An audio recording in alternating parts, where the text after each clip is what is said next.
Good evening and welcome back to DXB. Today we're talking all things food and the business around it, and we're very happy to have our next guest in the studio who's going to be taking us back to the traditional way of food preservation but into the next age. Please welcome the founder of Tabchilli. It's Maher El Tabchy. Thank you so much for being with us today. Thank you, likewise. Pleasure to be here. So fermentation, something that's existed for a very long time, very good for preserving food.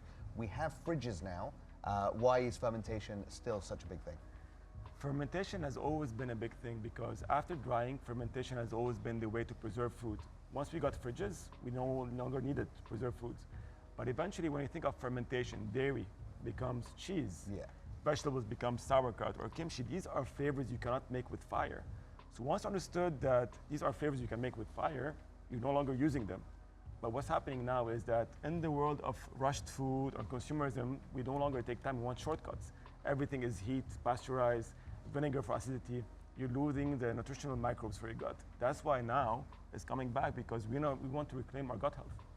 Yeah, there's a lot of talk about gut health when it comes to 100%. fermentation. Can you tell us a little bit about why it is so good for us to have fermented foods? So first of all, you have to understand what is fermented foods. Fermented foods is actually bacteria and enzymes and yeast breaking down the sugar and creating complex flavors, digestive acids. And eventually when it comes to your gut, it needs food source. So you have the fiber which you consume, but there's also lots of small bacteria which needs to be grown. And fermentation or fermented foods have the nutritional bacteria. And eventually when you look at the food system, everything is on shelf, dead and pasteurized. Fermented foods are still alive, and you can find them in the fridges because they contain those microorganisms, those probiotics, which are good for your gut. And that's one of the reasons we are missing on that here. Everything is so fast and everything is so Convenient. convenient, unfortunately. Fermentation is very good for you, for your health. No? And so what a person like, they want to try something healthy, have to look for in your product. Where do you find the product? You find it in a supermarket or something, and what I look for? Everybody wants to be healthy. So that's a very good and question. if I look in a supermarket, there is the health section and what's around it. So that's a very good question. So first of all, you have to understand fermentation is a spectrum of food, all right? So sourdough is a fermented grain. So cheese, kefir, these are fermented. Yogurt is fermented, kimchi is fermented. But you have to understand, when you go to a supermarket shelf, you have to look for two things. It has to be written on it, unpasteurized, raw. Because unpasteurized and raw, it means it's the same condition as a product being fermented and not heat treated or pasteurized for shelf life. So number one, you find them only in the fridges. Our products are only found in the fridges. Why? Because we have slowed down the fermentation, but kept everything alive to give you not only the flavor, but the good probiotics for your gut. So number one, always look for food products in the fridge. Everything that's on shelf has a flavor, but not the same functional benefits. Yeah, but tomorrow I go to the supermarket. What do I look for? Well, I look for your brand, but what is that should I pick? So as a consumer, it's flavor. You're looking for a flavor. So if you're looking for favorite flavor of people or yours, so you should we just like sour, right? Pickles are sour. Kimchi is sour. Dairy, cheese is sour. If you don't have sour, that flavor, if you like it, there's many different spectrums. And all you need, usually when you talk about gut health or probiotics, you only need 1 to 3 servings a day. It can be a spoonful of kimchi. It can be a spoonful of sauerkraut. It can be a spoonful of fermented pickles, not the ones with vinegar. Because, for example, I'm Lebanese, we use vinegar in our pickles. And that's the biggest misconception between fermenting and pickling. Vinegar is sterile. Only 0.1% of vinegar is enough to kill the bacteria, so it gives one sour flavor. Fermented pickles have only salt, water, and thyme. So for us, when you're buying a pickle, you say, oh, it's fermented or it's sour. But that sourness is coming from the acidity which kills all the probiotics. Whereas fermented pickles is only salt and water and thyme. And you cannot rush fermentation. And unfortunately here, People are rushed. we rush. We want to cut weeks to days. And when you cut weeks to days, what happens? You get flavor, but you don't always get the functional benefits. So let's talk about sustainability. Obviously, a hot topic 100%. right now. Obviously, fermenting produce is a way of preserving it. Yes. How is that kind of relevant in today's sustainability ethos that we're all into at the moment? So what I do as well, part of my ethos for Tabchilli is not only we produce fermented foods, we teach you the art of fermentation. And I have a concept, waste to taste, trash to cash. Everything that we are throwing away, all the vegetable crumbs, everything can be repurposed. For chefs, I teach them how to re-engineer the menu from all the food waste to be reused in a way for flavors, because you're not only giving flavors, but also got health benefits. Today, when I give workshops to teach people how to make their kimchi, their sauerkraut, their kefir, their kombucha, I'm teaching them how to use their food waste and repurpose it for something purposeful. Because before, we never used to throw food waste. It was actually, we were afraid to throw it. We were composting it, we were preserving it. So that's how we have to reclaim sustainability. And I think it's an angle. We see it a lot on the culinary destinations now. In Gulf food as well, we talk about sustainability, we talk about reducing food waste, and fermentation is the cornerstone for sustainability, but also food security. Okay. Maher, I'm so glad you're here because we try and find fermented foods every time we travel. It's really hard to find in Dubai, so I'm glad we're coming to you now. Thank you. But one thing I didn't realize getting into fermented foods is how very little ingredients it takes and very little additives. I struggle with foods with a lot of additives, with a lot of colors, they bother me. Tell us why it's like so few additives. So if you take the most basic one, if you talk about sauerkraut, so all our products have two ingredients, the vegetable and salt.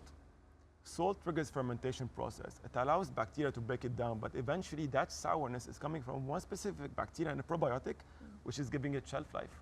Unfortunately, because we cannot rush flavor, with fermentation, you told me you tried fermenting something, you have to wait 1 day, a week. Sometimes cheese takes 3 years. Oh, wow. You know, like we know, it takes time. Unfortunately, if you don't rush, you get flavor and health benefits, and you only need salt, that's it. So for me, for us, in my business, we don't produce, I'm not a fermentation producer. I'm a fermented foods custodian because I want to make sure there's the right environment for the bacteria to flourish, to give us the flavor and the health benefits. And can anyone do this at home? Can anyone ferment food at home? If I manage to open a business and I'm doing 100,000 kilos of kimchi and kraut, anybody can do it. And what we do as well, we've trained more than 4,000 people because I believe the best kimchi is the one you make. The best sauerkraut, the best kombucha, the best kefir, because you control those flavors. You control time. You control that, and anybody can start. All you need is a jar and just a bit of patience to get rewarded with flavor and health benefits. Maher, you mentioned Gulf food a little bit earlier, and we were talking about it a little bit earlier. Yeah. Tell us about some of the stuff that you are doing or seeing when it comes to Gulf food. So I'm very happy with Gulf food. As you know, there is, of course, B2B suppliers talk about ingredients, but it's also chefs bringing their wisdom about how the food scene is evolving. What I'm very happy is to see that they traded fire to fermentation. So fermentation is coming as a hot topic as well in terms of flavors. So think of pairing fermented drinks, reducing food waste, adding new flavors. So I'm very happy to see chefs taking control of fire and adding it as well in kitchen over there. So you see a bit of coming back to tradition, to the roots. You know, how we were supposed to do food before is coming back, and I think what's nice about Dubai, it's a platform for the global scene. So you see all the big names talking about it, and this is where we can amplify the voice. Now you mentioned there obviously chefs, which are a big part of the F&B industry, but for the general person, our viewers at home, if they're wanting to introduce some fermented food into their diet, what would you recommend? So from a spectrum, I'm gonna talk about how I do as well for my kids, because my kids as well, they don't like sour. Not everybody likes sour. You know, we are most inclined to sweet tooth, maybe for me. Yeah. But for example, if you take sour cabbage, you can add sour cabbage next to a piece of steak or chicken. You can usually even the water, the brine. So the water and the liquid, the brine contains the pickles. You can use that as a salad dressing. You can use kefir. If it's too sour for you, kefir you can add in a smoothie. You can add also kimchi next to a bowl. And eventually, when you think of gut health, you have to think that your gut is a garden. It doesn't need only one plant. Like we've seen before, we have different edible plants, different colors.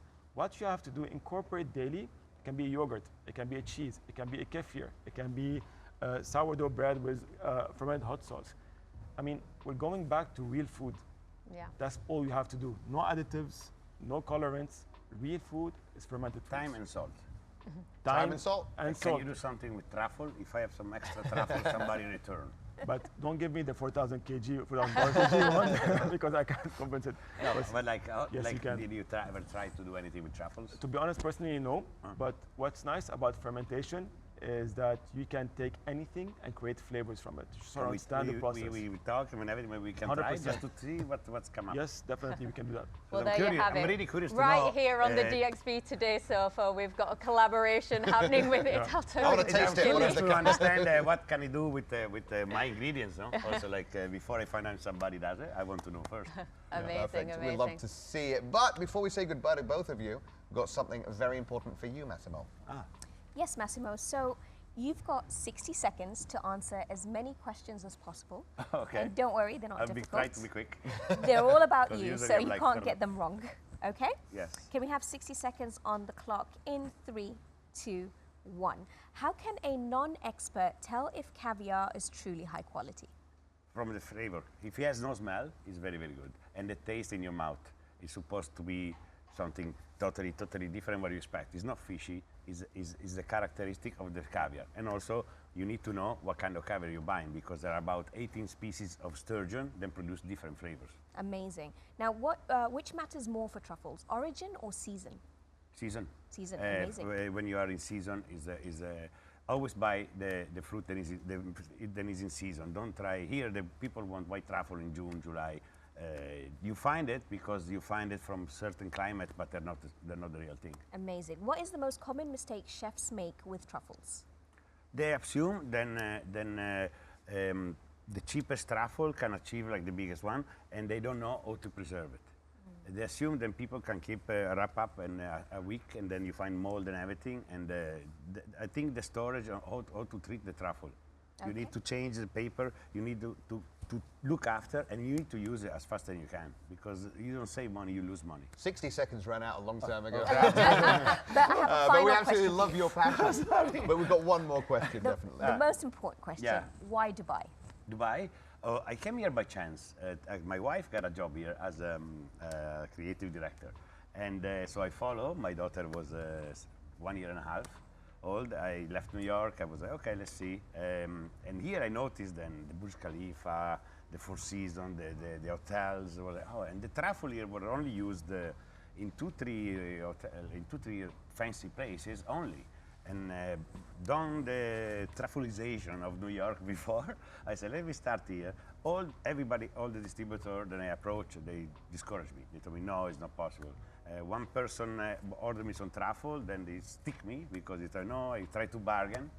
So I took my little bag, I went to Zuma, I went to LPM, and I sold the 4 kilo truffle. The day after, I opened a company, the first company in Russia came, and from there, it was born Maher El Tabchy. And now you are the truffle man, and Yeah. thank you so and much. the company Maher El Tabchy, if I'm Italian, if I touch you, you become Italian. I'm That's Italian? Maher El Tabchy. No, Amico no, mio! ciao. Thank you very much.